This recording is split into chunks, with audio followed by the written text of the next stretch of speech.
Around 15 years ago, I got my first car. It was old, it didn't run very well, and it certainly had a pretty shitty stereo. 15 years ago, you had a few options to upgrade your stereo to something a little bit better. The Discmen was still around, the mini discs was still quite a thing, and I remember installing my first stereo so I could hear my tunes as I'm cruising down the road. You gotta remember this, 15 years ago I thought I was pretty cool.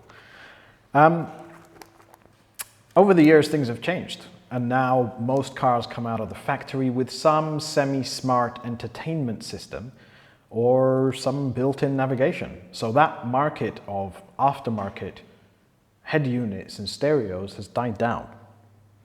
But recently there's been an increasing number of Android or smart-based aftermarket head units. I remember about 10 years ago I fitted a full PC into my car, and that was a major accomplishment. And now cars are coming out of the factory with Android Auto or Apple CarPlay and these smart touchscreen infotainment systems. But what do you do if you have an older car? What do you do if your car came out of the factory with nothing more than a radio tuner and a few buttons? Well, now in the market, you can get a smart infotainment system for almost any car. And that's exactly what I've got here. About a month ago, I ordered a head unit from a company called Joying, and it's an Android-based head unit with a large touchscreen. The box finally arrived today, so I'm about to open it up and show you what it's all about. And then we'll also try and fit it in my 16-year-old car that wasn't actually designed for something like this. And I will cover why I chose this specific unit. I will cover what I need to do to my car to get it in. And I will also cover the things you should look for if you yourself are interested in getting a smart head unit for your car. So let's start with the unboxing.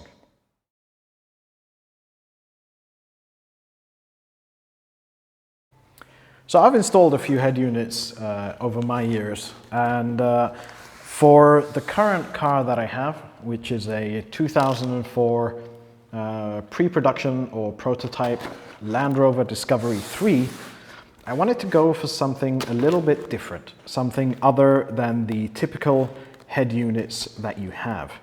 I use my car a lot for going off-road, going on various tracks. And so this head unit is the first part of a multi-part system that I will be building. I did order this and get it delivered over from China, and the reason for that was I wanted a little bit different specification to what they stock in Europe, which is the closest location to where I am located. So in true unboxing fashion, inside the box is another box, and inside the other box it seems like we have the main head unit here, which thankfully just pulls out like this. It's just in a plastic bag, which is a little bit surprising. I would have thought this guy would have had a little bit more protection.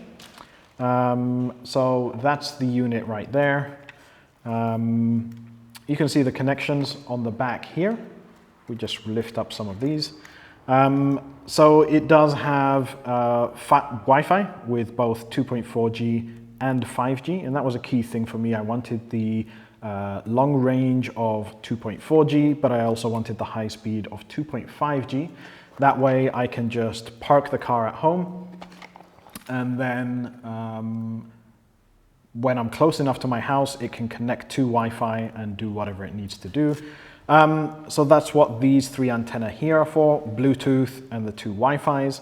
There's a few additional adapters here, such as CAN bus adapters, which is if you want the system to be able to read information from your car. It seems like there's an infrared system here as well. No idea why that's there. This unit does have built-in 4G. So here is the SIM card holder in this little space here.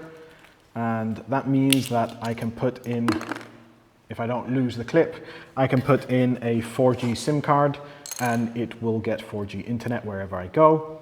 The antennas plug in here, and there's a lot of audio outputs on this unit as well. Now, I really chose this unit because of the 4G and specifically because of the audio outputs.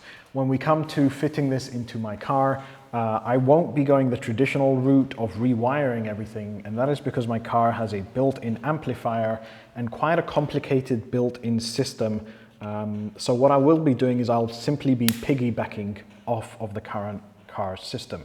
So this here is the back of the unit.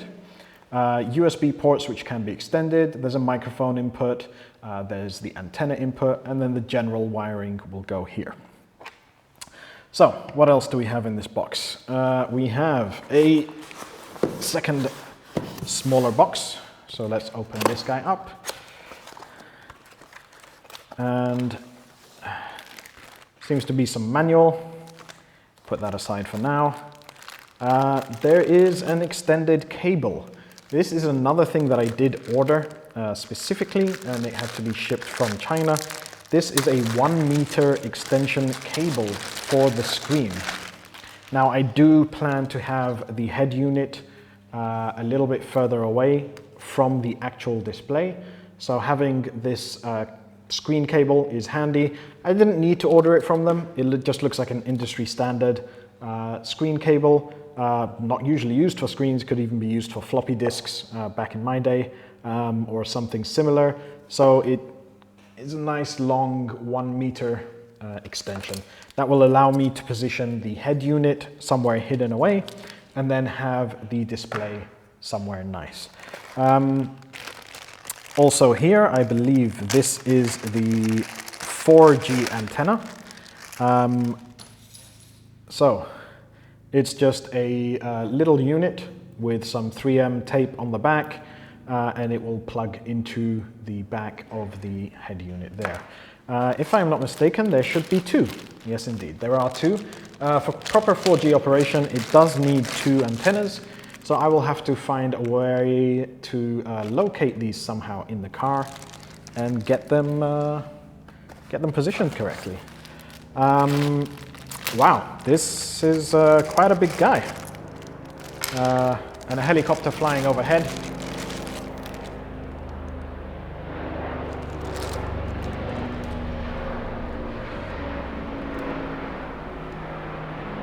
Just wait for them to go by.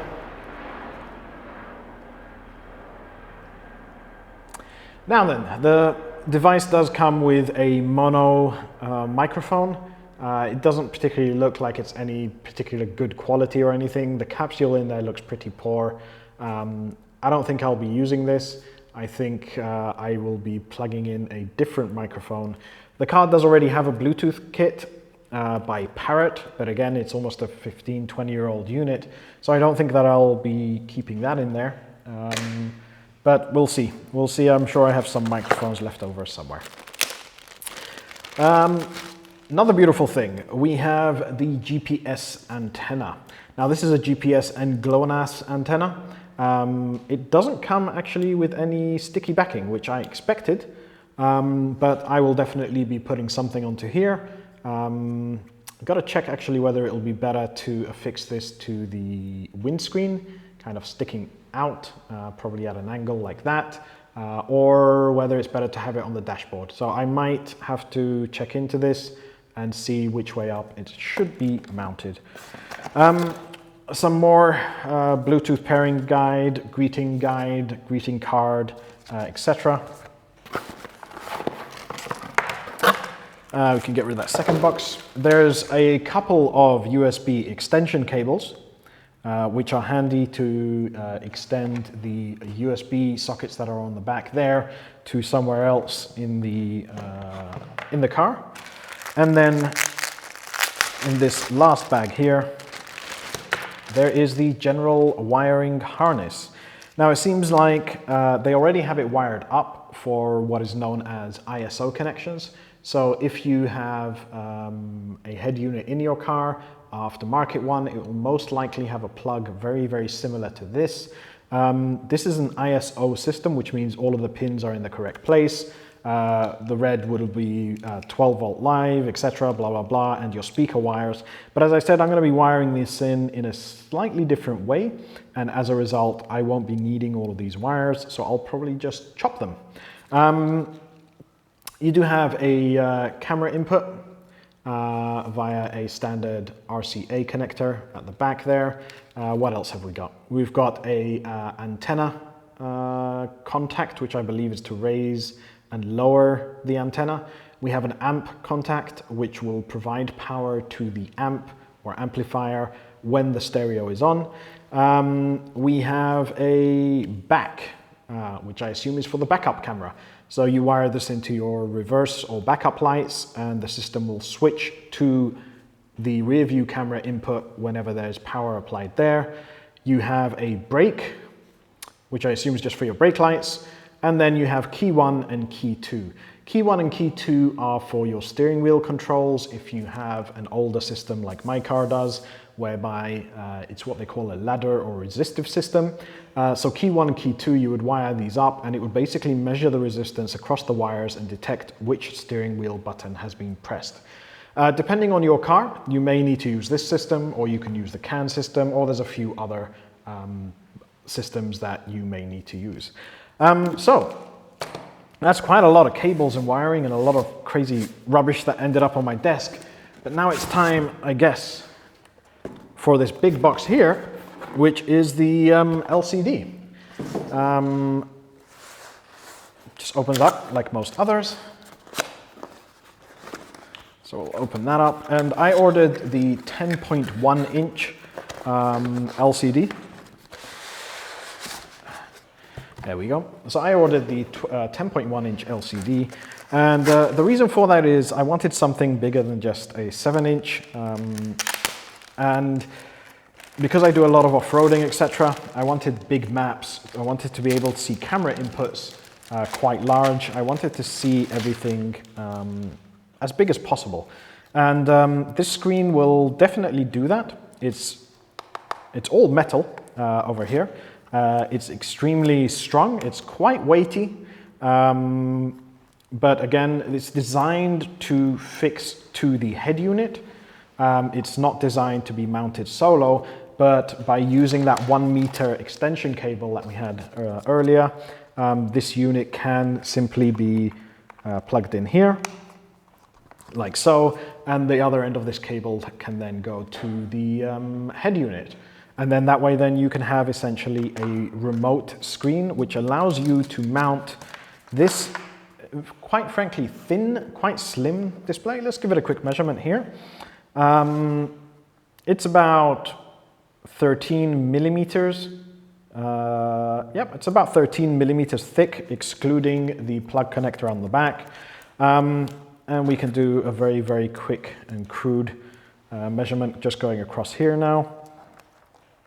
It is 24.1 millimeters wide, and the height is 15.1 millimeters. So you could technically then mount this practically anywhere in the car, whether you wanted it up near your rear view mirror, on your roof, down by the gear stick, and just run the extension cable that comes out of the back of this to the head unit. These clips here, these are the interface clips, and if you look on the front over here, you can very clearly see there are specific holes for them. And what actually happens then is that you can get the clips from here and the clips from there, put them together and squeeze everything perfectly in line. So you can see how it would all interface and lock together in its standard configuration. You can adjust the height of these clips up and down. You see the additional holes cut out all over here. And the unit does come with a shorter cable. I mean, it's not too short. We can actually check the measurement of this cable. I'm not going to measure all the way inside, but it comes out about 30 centimeters is the default length of the cable. So when upgrading to a 1 meter cable, you're practically getting about 70 centimeters more. But even with the default cable, if I try and show this off here, you could have the display up here in the car with the head unit down there, and if I can try and do this, cable's a bit rough, but you could have, let's attach this and then things might work a little bit better. So as we were saying, you could have the, there we go. You could have the display significantly higher than where you have the actual head unit itself in the car. So it does give you quite a bit of flexibility. You will have to make your own mount, and that's what I'll be doing for this system here. But it's entirely up to you how you want to mount the system in your car. Now, I'm not going to open this up yet. Just slide off the main cage here. But I will switch it on before I install it in the car. I want to verify the settings, I want to verify the configuration, and I most definitely want to verify the hardware of the unit. Now, because I did receive an extended cable, I believe that they are kind of expecting me to open this up myself, since the extended cable wasn't installed, thankfully. So using my trusty iFixit kit here, we can take this out there and find the correct size, which will be about here. And I believe it's just one screw on the left-hand side here.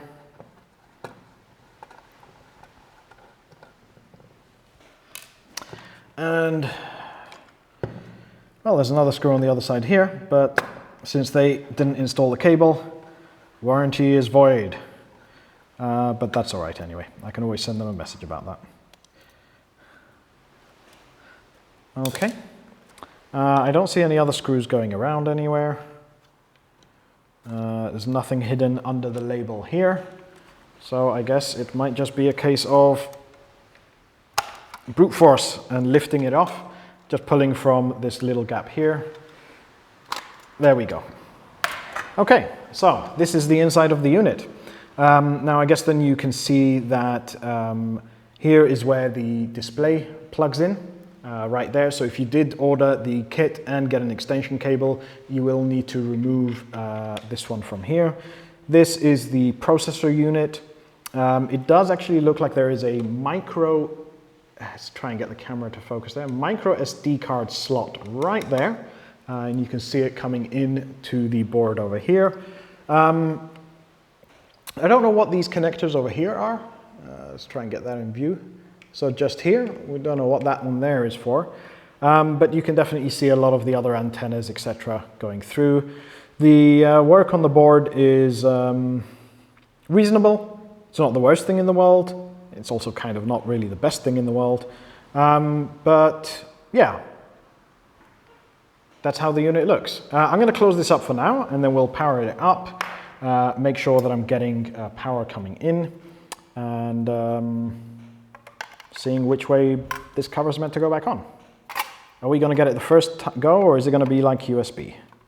Let's see. Nope, I think I definitely need to go the other way around. So it is just like USB, kind of teasing you in the beginning, so you don't know which way it's meant to go on. And there we go. All right, give me a second. I'm going to get this all hooked up, and then we can see what the unit looks like when it's on.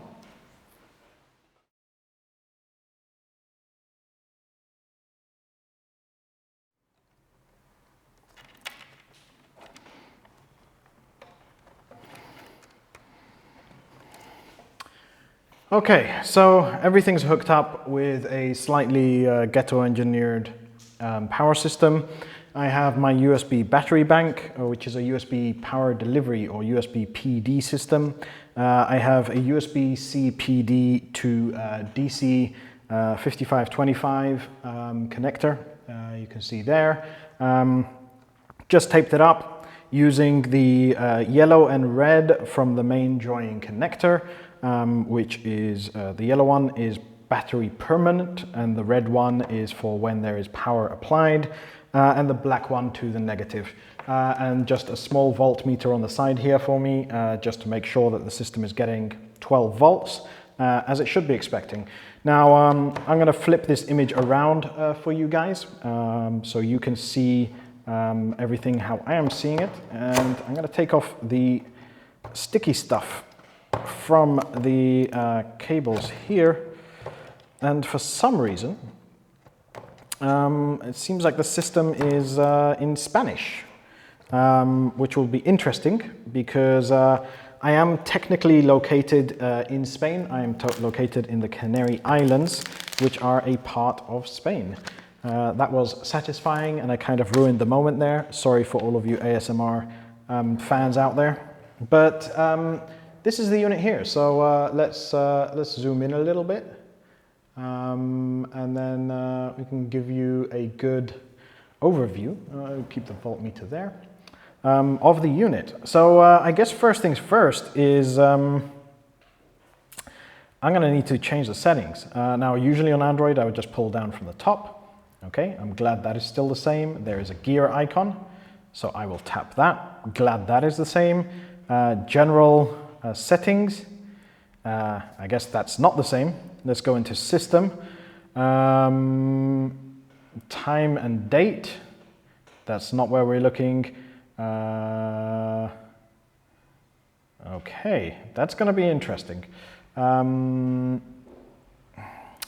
There's no search function in the setting here.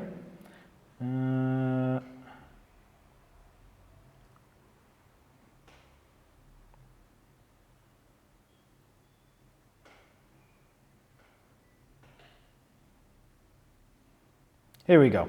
So, idiomas, we're going to remove that one there. And there we go. So now it should be the whole system is back to being in English. Perfect. So, this is the unit here. It's a 10.1 inch display. Apparently, and one of the reasons why I got this display is that it's extremely bright.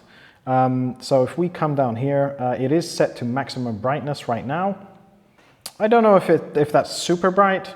The brightness helps when you're driving around and there are super bright things all around you. You know, the sun is shining in through the windows. It makes it easier to be able to see the display. So let's go into here, come down here, and device info. Okay, I wasn't quite expecting that. This is the joying floating widget. We'll have to see how I like that. Let's see now if we can work out where they have hidden. About device. So in here we can see that it is a 1280 by 800 display. It's not a lower resolution, which was something that I was really worried about. I did opt for the 6 gigabyte memory. So actually I can raise this up to you guys. I did opt for the 6 gigabyte memory with 128 gigabyte built-in storage. Just from my experience, the more memory you have, the better. The other units, the standard units, do come with 4 gigabytes of memory, but I opted for the 6 gigabytes. I do intend to be running quite a few applications at the same time. Bluetooth version, CAN protocol version, serial number, and that seems about it really. So I am glad that they did ship the correct system. It is Android 10, but that's it. Developer options, there is a pin code. I will have to try and see that. User settings, it's the typical Google settings here. Delay power off when ACC off. Oh, that's interesting. So if I switch the car off, it can delay when it switches the display off. That could be quite handy. Factory settings again, general, press any key to start, brake wire for video in motion. I guess that affects the brake input with using cameras, etc. I will switch that off. Auto start navigation, on-screen display time, mirror view on reverse image. That's for the reversing camera. Mute audio when reversing. reduction of the audio when reversing. That's a handy feature to have. I don't know if I'll actually do muting, rather just kind of bring it down a few volume levels. And a whole bunch of settings here.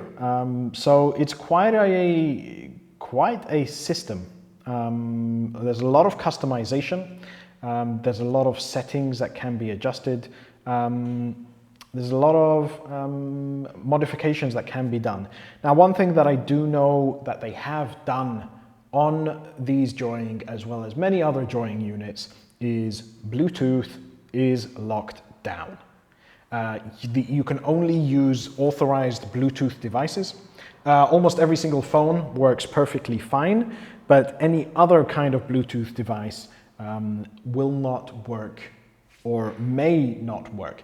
Now, that is something that I'm going to have to investigate how much it actually ends up affecting me. I do have a lot of customized tools for the car that use Bluetooth, programmers, etc. Not quite OBD systems.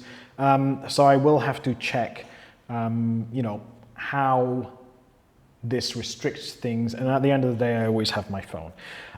Something is the keypad tone. Now, I don't have any audio hooked up to this, but usually if you tap the screen, that kind of annoying sound, beep, beep, beep, beep, beep, etc. So I switch that off. There's a few nice audio settings in here for subwoofer, volume levels, etc. I will be using those. And then the Wi-Fi. Now, I will be hooking this up to Wi-Fi when I get into the car. But for now, it seems that everything is pretty standard. In fact, it looks like there's not much here. Tapping on the bottom menu at the bottom there opens up all of your settings. You can navigate to the aux input if you wish, for both audio and video as well, I believe. There's Bluetooth for changing the Bluetooth settings. There's the Bluetooth music.